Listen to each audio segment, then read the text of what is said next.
سلام، خوش اومدین به این ویدیو. امروز میخوایم بریم سراغ سریال سگای شکارچی.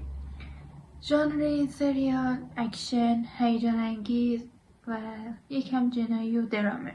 سریال با یه پسر جوان شروع میشه به اسم کیم گون وو.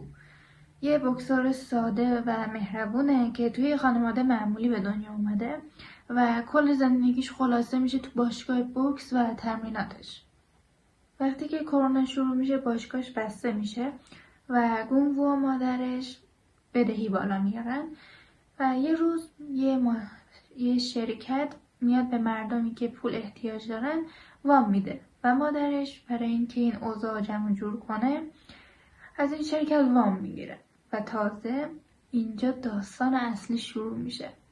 این شرکت برای یه مرد به اسم کیم میونگیله، کسی که تو ظاهر خیلی شیک و رسمیه ولی یکی از حرفه‌ای ترین کلاهبردارای کره است که به مردم پول میده، بعدش اونا رو با تهدید و کتک و فشار روحی هر چی که دارن ازشون میگیره. یه شب گونگو میفهمه که مادرش به خاطر همین وامی که گرفته تهدید شده و اون همه مهربونی از بین میره و خشم میاد جاشو میگیره و این خشم برای انتقام نیستش، برای نجات دادن زندگی خودشه.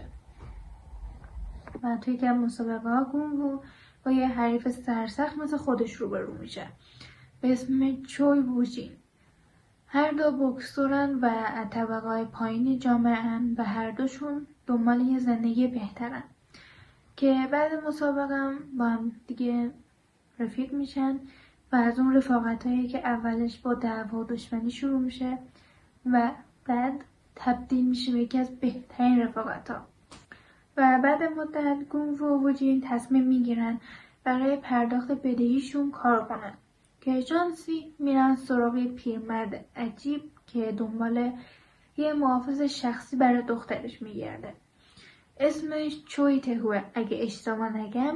یه سرمایه‌دار سابقه که الان با پول خودش داره به مردمی که قربانی این شرکتن کمک میکنه و اون به این دوتا پسر اعتماد داره چون که میدونه وظیفه‌شون رو به خوبی انجام میدن. تهو یه زمانی رقیب کیم میونگیل بوده اما وقتی میبینه که قربانی او یکی دارن زندگیشون از دست میدن تصمیم میگیره که با بقیه سرمایه‌گذارا فرق داشته باشه، یعنی به جای سود دنبال جبرانه. کیم میونگیل میفهمه که یه نیروی جدیدی وارد شده و شروع میکنه به تهدید، رشوه و حتی قتل. یه جا با پلیسا همکاری میکنه، یه جا به یه خبرنگار پول میده تا حقیقت لو نره. اما گونگو و ووجین به همراه دامین که دختر تهوه شروع میکنن به جمع کردن مدارک تا اونو دستگیر کنن. سریال فقط ژانر اکشن و جنایی نداره، همونطور که گفتم درام هم هستش و لحظه هایی رو نشون میده که واقعا دلت میگیره. مثلا جایی که دامین پدر بزرگش از دست میده و برای اینکه مرگش رو فراموش کنه به یک کشور دیگه مهاجرت میکنه. حالا بریم داستان مرگ تهو بهتون بگم و زیاد اسپویلش نمیکنم. یه روز گونگو و دامین برای انجام کاری میرن خارج شهر و ووجین و تهو داخل خونه میمونن که یه دفعه باند میونگیل وارد خونه میشن، تهو رو میکشن و خونه رو آتیش میزنن. و دامین همونطور که بهتون گفتم برای فراموش کردن مرگ پدر بزرگش به کشور دیگه میره و فقط گونگو و ووجین میمونن که میفهمن پلیس هیچ کاری انجام نمیده و خودشون دست به کار میشن. یه شب دوتای چهرهاشون رو میپوشونن و لباس سیاه میپوشن و میرن سراغ میونگیل که سوار کشتی شده بوده و داشته از کشور فرار میکرده.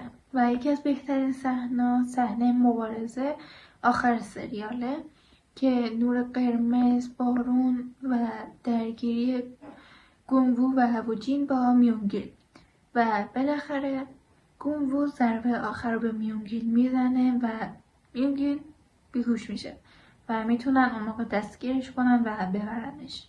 در آخر میونگیل دستگیر میشه ولی تهو جونش از دست داده و دامینم هیچ وقت بر نمیگرده.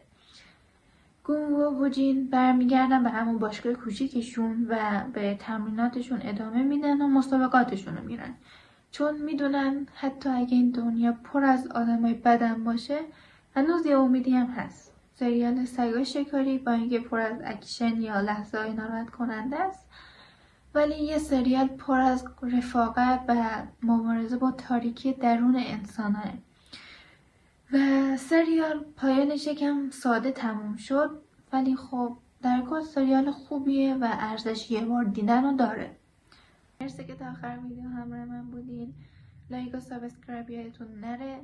نظرتون رو درباره این سریال برام تو کامنت بنویسین و تا ویدیو بعدی مراقب خودتون باشین.